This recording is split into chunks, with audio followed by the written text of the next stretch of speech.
Thank you, Joe, for the awesome introduction. Again, my name is Haden. Let me just get this presentation a little bit bigger here. And everybody should see that on my screen. Continue there. Okay, like Joe said, I am one of the consultants with the Wilkes University Small Business Development Center. Before we get too far into the presentation, I'd like to go over my quote-unquote agenda for today. I'd like to start with a brief overview of what we do and a bit of a housekeeping slide. Next, I'd like to talk about really why is cash flow important, especially with regard to the whole COVID-19 pandemic. It's really been a big ticket issue when you get right down to it. I'd like to go in a little bit as to what is cash flow and essential thoughts to get out of this course. We'll go over some key concepts regarding cash flow. I have a cash flow tool that I'm excited to share with you, some metrics, some final thoughts at the end. If there are any final questions or comments, I'd love to entertain those for you guys. And once we're done, everybody is free to go. So that's a great way, I think, to start the weekend on a Friday with a cash flow presentation. So let's go with what the Small Business Development Center is, all right? So we are an operation that's funded by the SBA, Pennsylvania's Department of Community and Economic Development, and Wilkes University. And from our funding partners, we're able to provide no-cost confidential consulting. We provide training and education at generally low cost to help folks that are looking to start a small business or who are presently in business make appropriate decisions for their operation. So one of the things that a lot of folks confuse us with is the SBA, our funding partner, as I had mentioned. And the SBA provides loans and grants. And you probably saw a lot of that assistance with the EIDL loan program, Paycheck Protection. That is not who we are, even though they are a funding partner. That being said, a lot of folks will leverage off of the technical assistance and consulting from our office and other SBDCs nationwide to facilitate the process of applying for loans, especially. We do not provide legal or accounting advice. We actually have an awesome partnership with a group out of Penn State, the Penn State Law Clinic, that can offer legal, at the very least, preliminary legal advice to get you started. Accounting advice is best served with your accounting or tax professionals. And then finally, I've articulated the 5-county region that we serve as part of the Wilkes SBDC. General housekeeping and management of expectations for you guys. You know what? I really do appreciate participation. So as appropriate, feel free to jump in. If you have examples, anecdotes, things like that, that kind of positive participation for me as a presenter is very welcome. The one thing that I want to stress to folks, and I always do this for all my clients, is that nobody at the SBDC can really force you to do anything that you don't want to do. We're going through cash flow, some ins and outs with regard to the management of cash flow.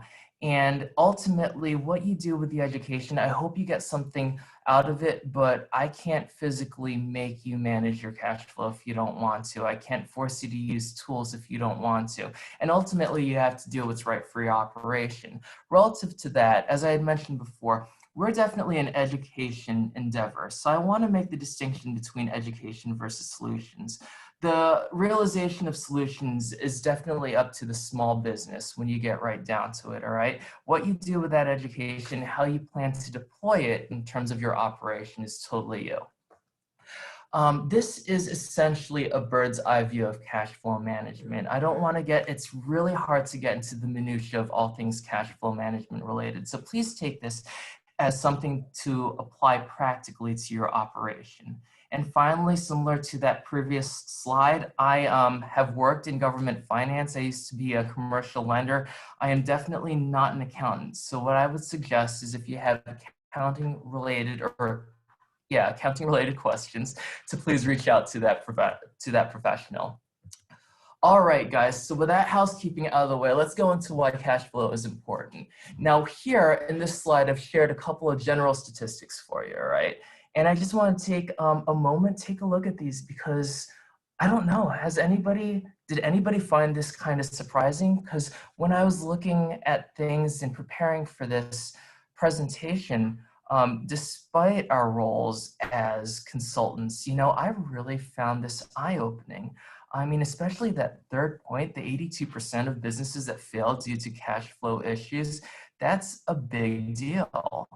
And really that last one, the top 10 reasons why businesses fail, 8 of those reasons revolve around cash flow management. That is substantial. And the thing about these statistics, folks, is that these were all developed, these were all procured prior to the real COVID onset, all right? So even before then, these were big issues, or cash flow in general was a big issue. So now that we go into like COVID-19 and have that factor to take into consideration, figures are amended, and these are they're pretty eye-opening when you get right down to it. And I just want to share with you anecdotally is that everything is kind of tied together. Very rarely in my experience working with small businesses, do small businesses exist in vacuums, right? So like something that's affecting a small business cash flow wise is going to affect another small business. Something that's going to affect the clients and customers of a small business. I mean, it's practical when you get right down to it. It's going to affect the small business. And even though there are ways of augmenting cash flow now, especially with COVID-19, now it's more important to take a look at how to manage your cash flow and the different strategies of cash flow, and then the associated pros and cons. So with that all out of the way, what is cash flow? And you know what, this is a conversation, this is a topic that can get as complicated or as simple as you want to make it. So I'd like to start from the simple end of things, right? The basic concept of cash flow is money in and money out. You'll probably hear me refer to that a lot of times throughout this presentation. Now, with that said, cash flow generally is founded upon 3 general categories, and I've listed those down for you.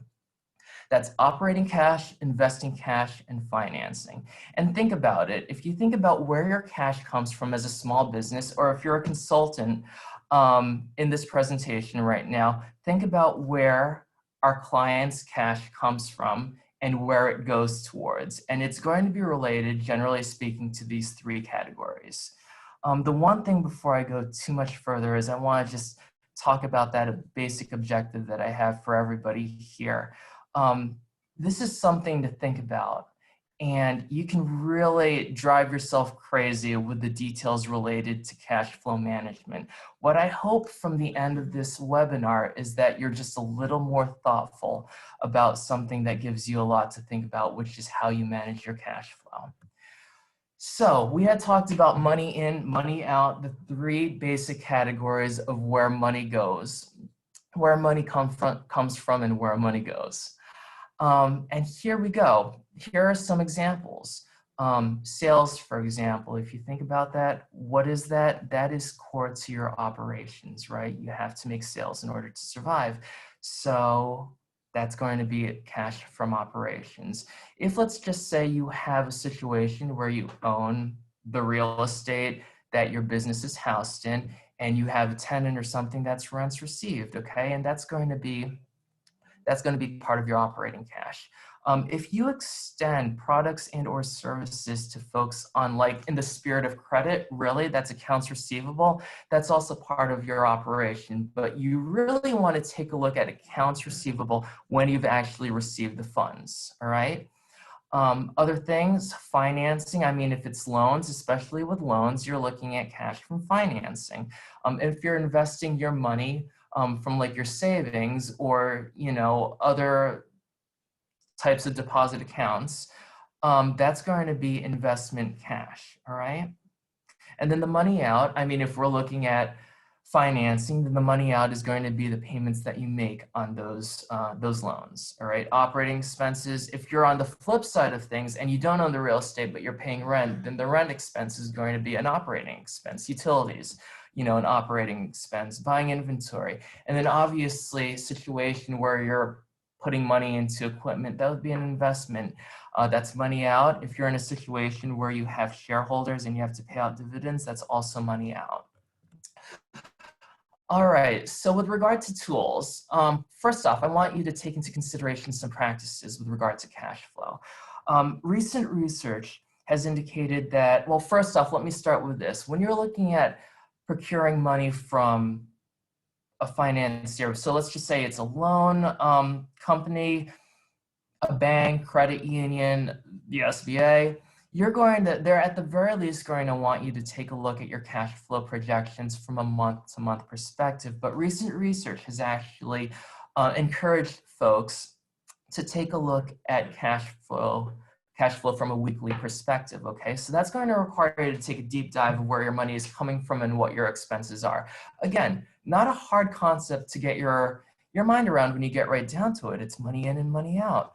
The neat thing about doing it this way from a week-to-week perspective is that it encourages good bookkeeping. You just don't have the time to let things, lay by the wayside, as it were. And it's a good strategy for solving problems and then finding solutions. Folks, I'm a really big fan of doing things to find out what's going wrong and address them as quickly as possible. And honestly, examining your cash flow from a week-to-week perspective will help you do that.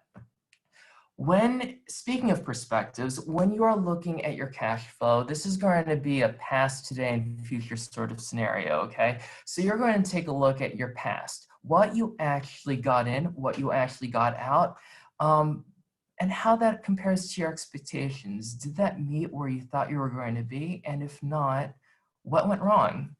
You're going to take a look at the today of it all, what's on the horizon, what needs to be paid down, and the future also. Like, where is cash coming from? That's where the management of, if you are extending things on credit, vis-a-vis accounts receivable, where your cash is going to be coming from and the timing of when it's going to be coming in. And then what other obligations that you have projected. So if you're, let's just say, a print shop or something like that, right? And you need to make an investment in equipment, all right? When do you need to make that investment? How long do you have before the piece of equipment that you have is which is what, 20 years old or something crazy?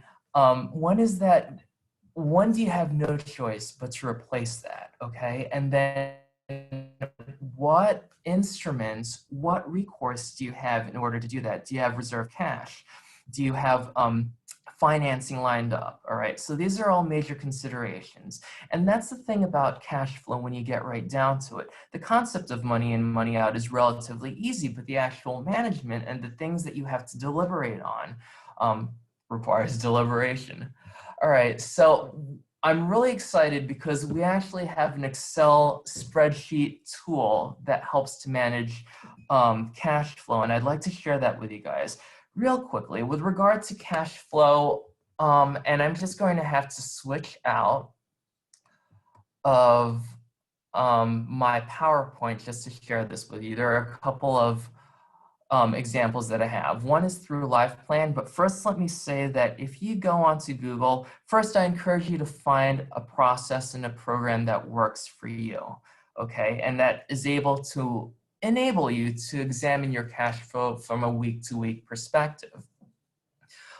That being said, you honestly can go onto Google and just type in cash flow forecast template, and honestly you will find information that that is relevant to the templates. You'll find something that you can use for forecasting cash flow and for putting your information in.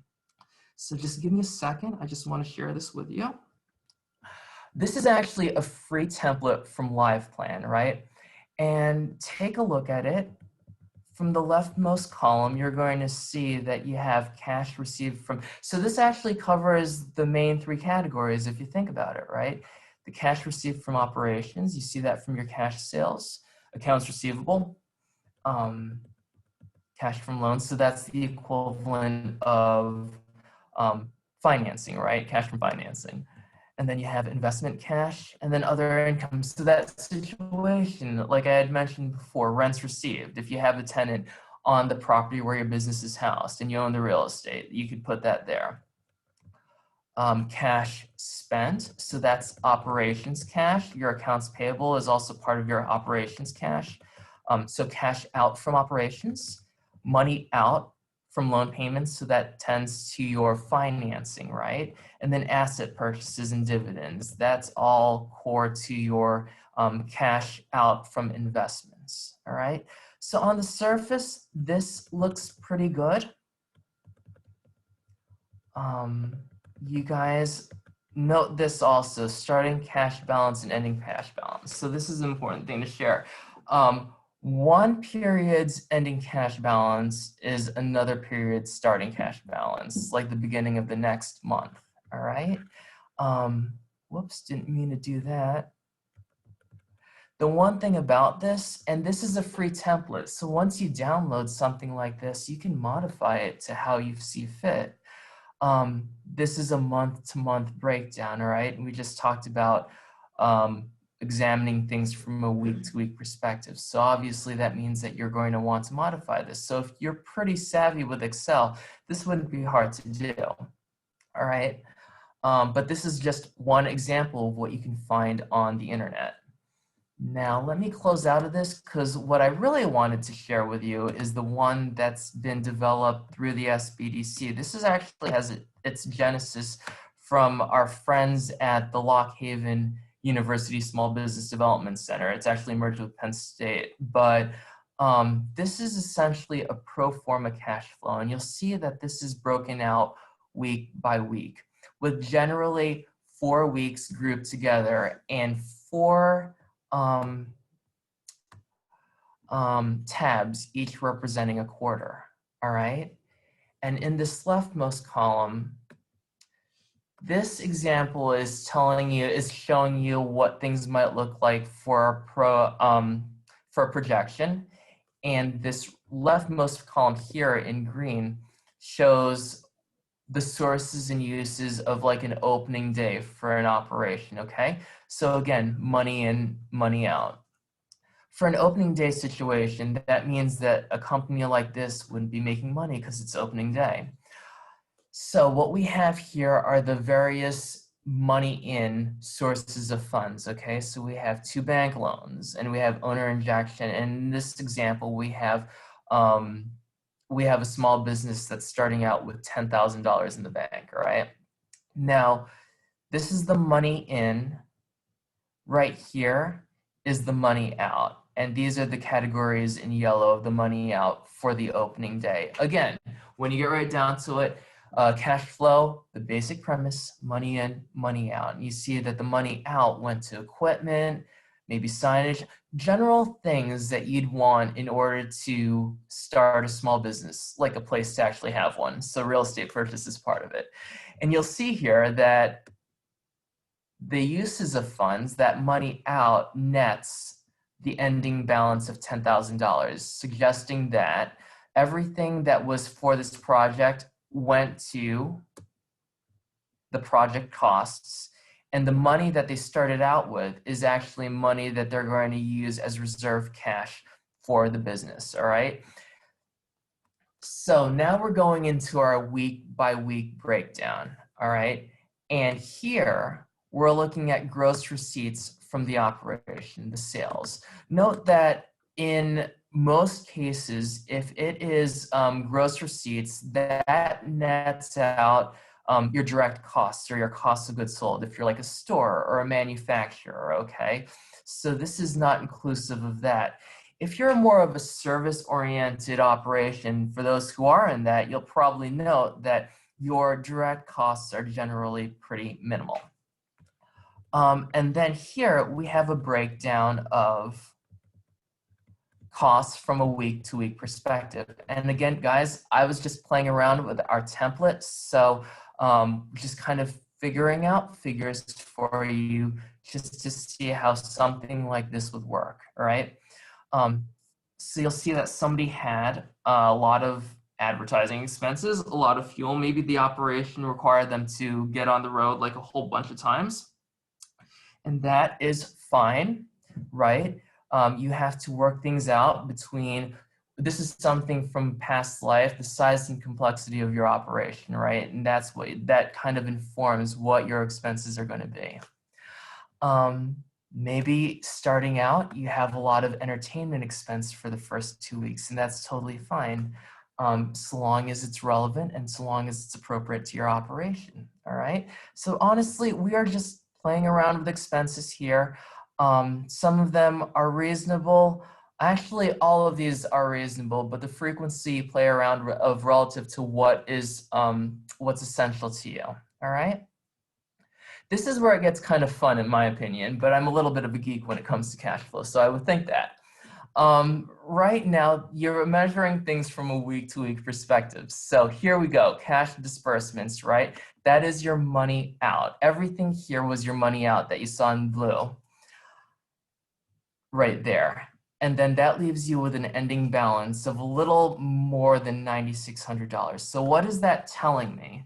That is telling me that for your first week of operations, you had to dip into your reserve cash, okay? Again, cash flow management, money out. Is this a bad thing? Not necessarily. It's your first week. You know, it's going to cost money to make money. And quite honestly, in the projections that we do for clients, there is a reasonable expectation that you're going to have good months and bad months.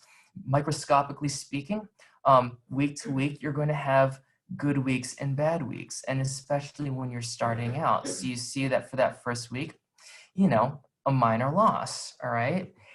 And using a tool like this makes you reflective. So you saw, wow, you know, what do I need to do? Not happy with the first week, although I understand it because, you know, it is what it is, right? And then you're going to take a look at maybe deploying funds, maybe if you upped entertainment or if you reflected on the nature of your operation. That might make a lot of sense. Maybe you had a piece of equipment that wasn't working to capacity. So for week 2, you're going to, early on in the week, devote monies to the maintenance and repairs because you're not working at full capacity. And you're able to up your sales as a result of having, I mean, it's a practical approach, right? Getting people more knowledgeable about what you do and actually having equipment to do your business. And that ups your cash in, right? And then here, as a result, you sustain a bit of a positive cash flow as a result of net cash flow balance, all right? So still dipped into your reserve cash, you're still not out of the woods just yet, but as things progress, maybe it's looking good and you're up, you know, another $500 for the following week. Do you see like there is merit to actually examining things from a week-to-week basis? And then you see that your cash keeps going up. And again, this is just a simple projection from a week-to-week perspective, right? Now from week 4, your cash might go up a little bit too. But this is where the cash flow management of things really makes sense for you to take a deep dive, right? And what do you notice here when you take a look at your operating expenses? All right, you see that everything in its mother is due like that last week, which is a bit of a bummer because things seem to be looking good. You know, and now you have this totally like enormous compared to everything else outlay of cash. And this is where cash flow management makes sense. And as a result, what happens? You know, your net cash flow is almost $2,000. And where it looked like you were doing great in week 3, because you didn't account for things or because everything is coming out from that final week, it's actually showing up negatively impacting your cash flow.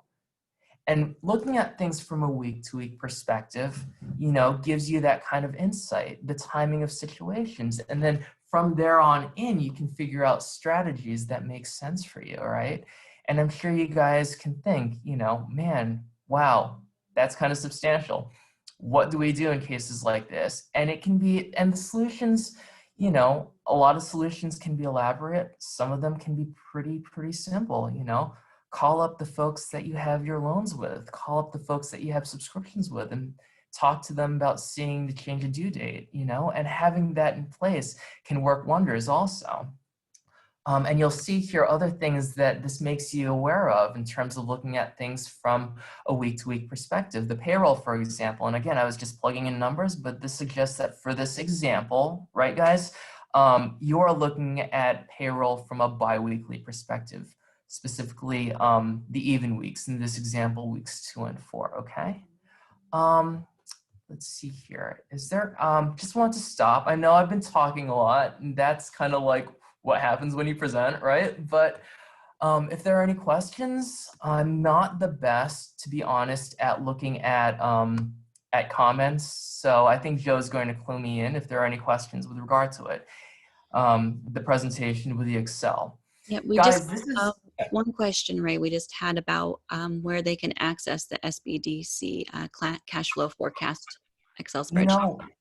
You know what? This is something that you can access from us, you know, especially, you know, when you become a client of the Wilkes SBDC, we can discuss this, we can work through it. And you know what? It's a simple Excel spreadsheet. So I'd be totally excited to talk to you about it.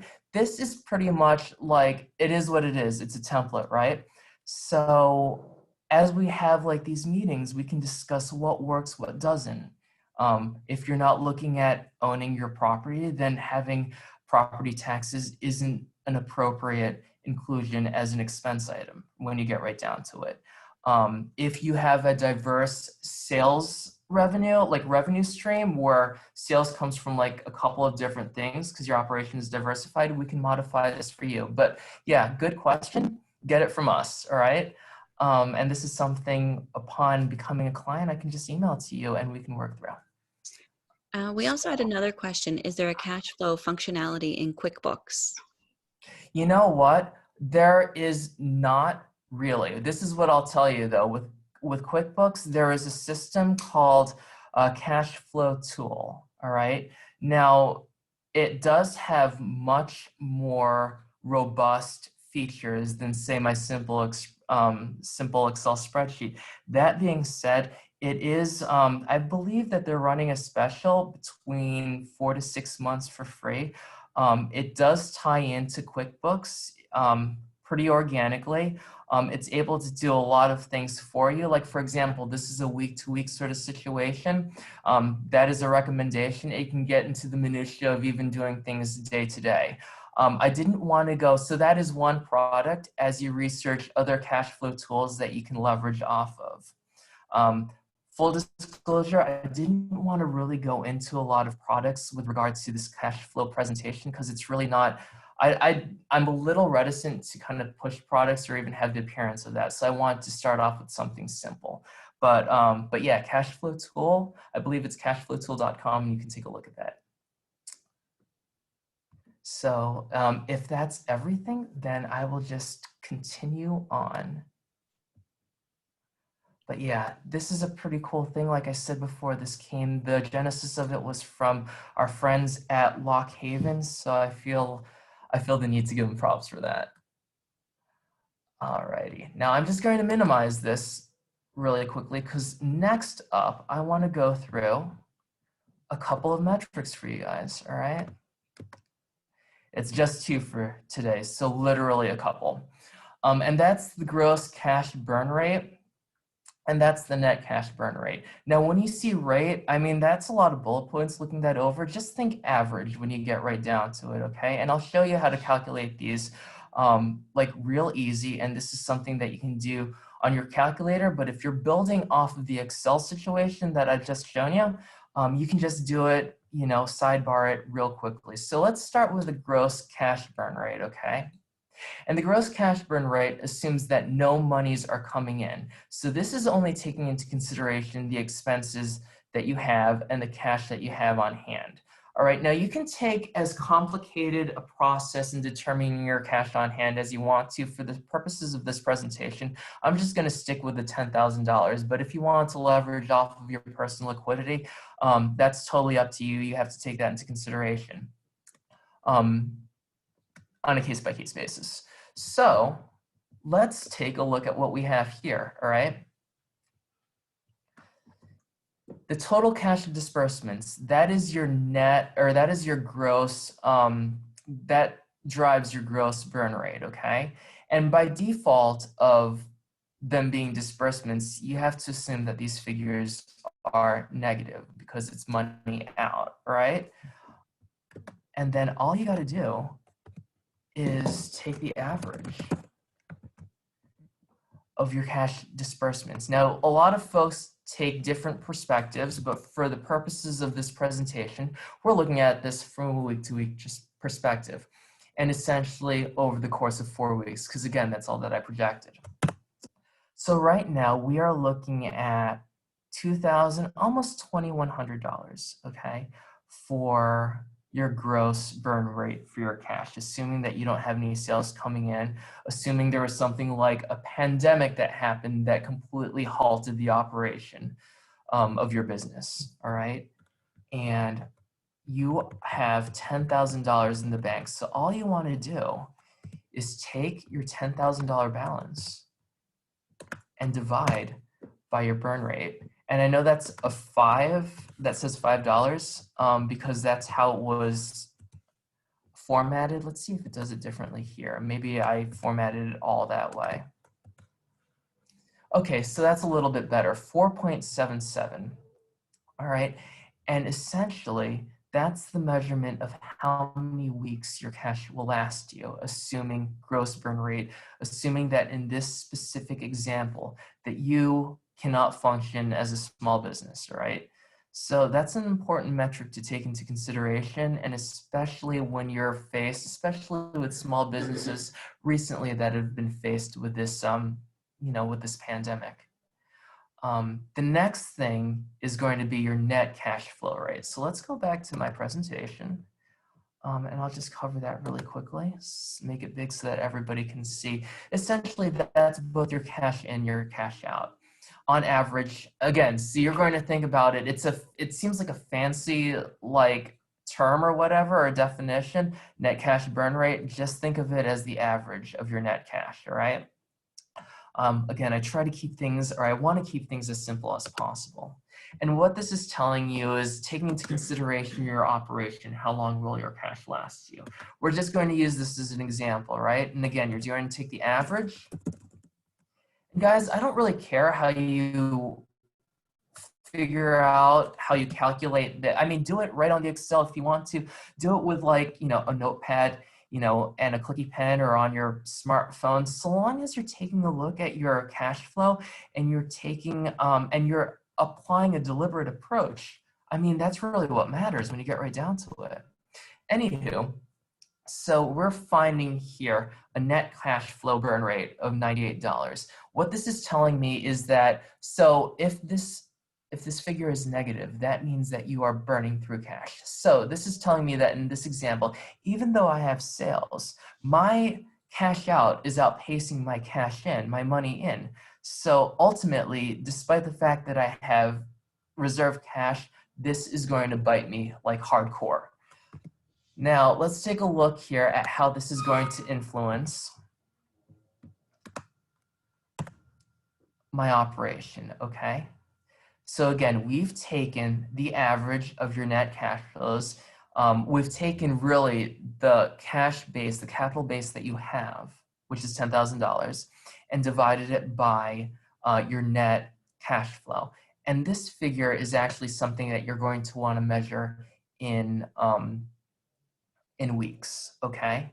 So even though your cash comes in, cash comes out, cash positive, some weeks, cash negative, if this 4-week period is replicated over the course of almost a year, because this is, or 2 years rather, because this is a week by week figure, 52, right? 52 weeks in a year. Ultimately, if things keep going this way, you are going to look at a significant, you're not going to be making money, or it's going to really manifest at the end of 2 years, okay? It's probably going to manifest a lot sooner, but this is an indicator that the cash that you have in place will only last for a finite amount of time, okay? So any questions with regard to that? And it doesn't seem like there are, and that is totally I okay. have a question. Okay. So what is the significance of it being negative 102? Is that number reference anything? Like the 4.76 was number of weeks. 102 or 100, I guess it's going to be closer to 103. By default of just the math, right, it's going to be a negative number because when you take like a positive and divide it by a negative number, you net out a negative number, okay? But still, that's going to be a measurement. That's a great question. That is a measurement of weeks. So that's when I said you have about 2 years for your cash to last you, taking into account your net cash flows, because that's a week figure, okay? So 100, or if you want to break it down, 103 weeks, okay? That's also, so they're both weeks. So the first one was a shorter period of time based on how much you had to pay out. And then the second one was a longer period of time based on how, I'm trying to distinguish what the difference those numbers are. Absolutely, absolutely. And it's one of those things, let me backtrack a little bit, okay? Now, it logically follows that if you're looking at a gross burn rate and you're not taking into consideration the possibility that you're making any money, that you only have expenses to contend with, your cash is by nature going to burn out a lot faster, right? So that's where that 4.76, almost 5, comes into play, because you're not actually making any money. So the $10,000 that you have at the ready, in a manner of speaking, is going to burn through.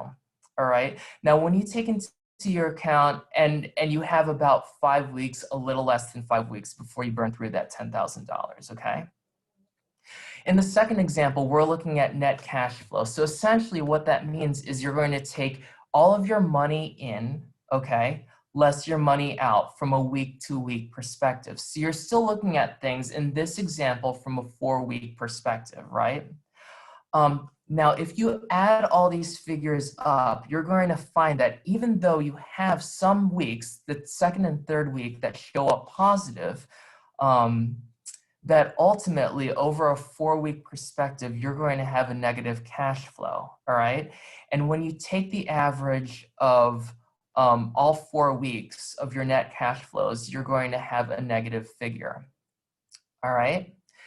So now if this figure were to show positive, then that's going to be a different story. Then it shows that you're actually building cash. But when it shows up negative, when you're looking at your net cash flow situation, that means that you're burning through cash. So that's already a red flag, right? And what you do is you take into consideration the 10,000 divided by the average rate at which you're burning through cash on a week-by-week basis. Now, if you really, really wanted to, you can also, it doesn't matter to me, you can also, if you wanted to do things from like a month-to-month perspective, the same math, so to speak, applies, all right? Now, when you take the $10,000, right, that you start off with, and divide by your negative cash flow, your average net cash flow, you're going to get 102, almost 103 weeks. You're going to look at that from a week, that's a week figure. And what that means is that over the course, after the 2-year mark, you're going to lose you're essentially going to lose all your net cash, all that $10,000 balance, because that's how long it's going to last you, all right? If the 4 weeks that we're seeing is replicated over the course of 2 years, this is what you can expect. What this means for you in terms of managing your cash is that you are going to have to make significant changes to your operation, you know, and hopefully before the 2-year mark, in terms of how to diversify cash in, how to control expenses, things of that nature. So I hope that makes sense. I know that it's a little wacky because the negative figure does kind of throw people off, but I hope that kind of adds, you know, a little more clarity for you. Definitely. I have another question then too. If that number came up positive, what would happen at the end of 103 weeks? Well, at the end of 103 weeks, well, you know what? Honestly, it's going to be a lot sooner. That's going to articulate to you that you're actually building cash, okay? And that's a good thing, generally speaking. But you also want to take into other things with regards to your creating capital. And some of them is your strategy and your thoughts in terms of your long-term goals, all right? And whether or not the rate at which you're building cash is enough to sustain, is enough to realize your long-term goals. We use equipment, for example, right? If before the 52-week mark, you're looking at purchasing equipment through the utilization, through the deployment of cash from operations, right? Cash from sales. That's awesome, but you also have to reflect and figure out whether the rate at which you're realizing, which you're building cash is going to be enough for you to realize that ultimate goal. And if it's not, then you have to take a look at other avenues for cash flow, all right, specific to that end goal. Maybe it's, and you know, probably the most common thing is to look at financing instruments to do that for you. So yes, long story short, and that's a great point. Let me drive that home. Take like 10 seconds. Net cash flows, when you're looking at net cash flows proper, if the figure is positive, when you're looking at the average, that means you're building cash. If the figure is negative, that means you're burning cash despite the fact that you're ultimately burning cash on average, despite the fact that you're making sales, and despite the fact that some of your months might actually be positive, might actually show positive cash flow, okay? But, and again, I think this is so cool because it also articulates the merit of looking at things from the week-to-week perspective. So yeah, this is really cool. This was a little bit about my Excel spreadsheet for you guys. Again, this is going to be readily available. And if you don't mind, I'd really like to just go into some of my final thoughts with regards to cash flow, all right? You know, it's not a great thing to reflect, but it's kind of necessary in terms of like where we are today, to take a look at the signs of crises. What's making you anxious? And you know, it's funny because it's very reflective when you get right down to it, right? Like, what are your behaviors? How are you feeling? Are you anxious about paying your vendors? How much are you looking at your savings and your equivalents to sustain operations? Because when you get right down to it, nobody is actually going into business, you know, I mean, it's not a sustainable model to just, you know, invest your savings and to borrow money for business. Ultimately, that's going to lead to a problematic situation with your cash flow, right? What does your debt look like right now? And are you relying on it to cover operating expenses? So we took a look at those operating expenses from a burn rate perspective, both from gross and net, you know, and if it's continuously negative and you're borrowing money, right, to make ends meet, you can't catch up to that, or maybe you can, but it's going to take significant restructuring. And these are things that you just want to be aware of as you manage your cash flow. This next point has to do more with accounts receivable, okay? Are you getting paid with your customers, from your customers? If not, what's going on? You know, and in my experience, sometimes it requires you to have, you know, a heart-to-heart situation with your clients and customers, and to figure out what's going on and what can be done. And then figuring out maybe different strategies for you to actually collect on your receivables, you know? Maybe it's extending time you already have. If it seems feasible, maybe that's the one thing to do. Maybe in terms of your actual cash flow, all right?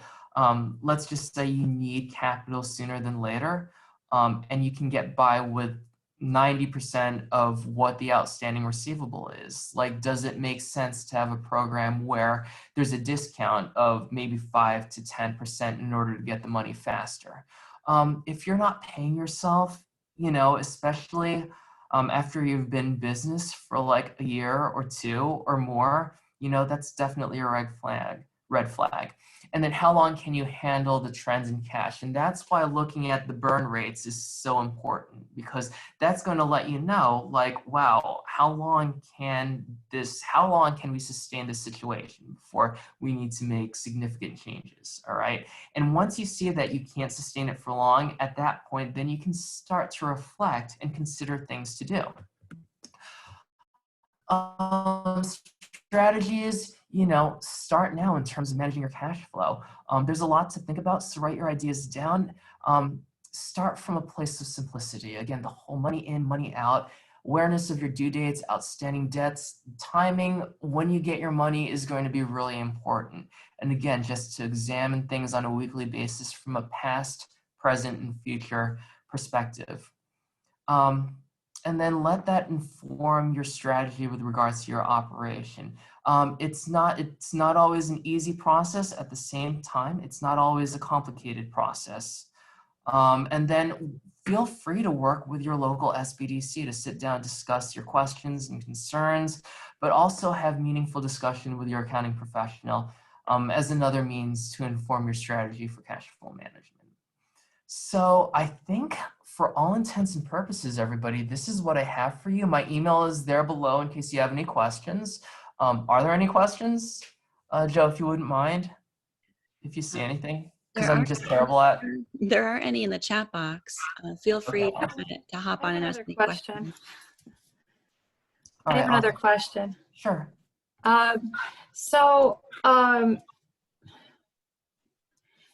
As far as getting paid by customers, so I currently am running a small business, and I wanted to find out where I can find where the information is I'd like to add interest to the bills or to the invoices. How much can I legally add, and who might know that information? You know what, honestly, a corporate or tax attorney would probably be your best bet for that sort of question, all right? So I would defer your inquiry to your attorney. If you don't have an attorney lined up, that's a simple fix, and reach out to the folks at the Penn State Law Clinic. They should be able to guide you with regard to what you can charge in terms of interest. And then, or if not, they can point you certainly in the right direction.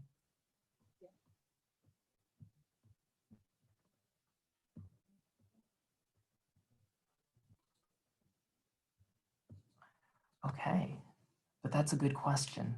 And this is a situation where, maybe a question comes up like 5 minutes after the presentation, 10 minutes after the presentation, and that is totally cool. My email, my contact information is right there. Feel free to reach out to me. But I guess if that's everything, happy Friday to everybody, and have a great weekend. Thank you, Ray, for sharing your insights and being here with us today. I have just a few housekeeping notes before the webinar ends. I will be making available the recording of the training on the Wilkes University SBDC YouTube channel, and I will email that link to all attendees. Also, I'll be emailing a link to the post-event survey so that we can determine which of our resources will best suit your needs and what topics you would like to see as training sessions in the future. And one last note, we have a new training session, Ensuring Resiliency, Creating a Business Continuity Plan, which will be held on Monday, October 5th at noon. So I do encourage you to go to our e-center to sign up for that. And you can also find the link for registration through our website, Facebook, and LinkedIn pages. With that, I want to thank everyone for attending this training. And if you have any questions, please do not hesitate to contact us at the SBDC. I hope that you all have a wonderful rest of your day, and I look forward to seeing all of you at future webinars. Thanks so much, everyone. Bye.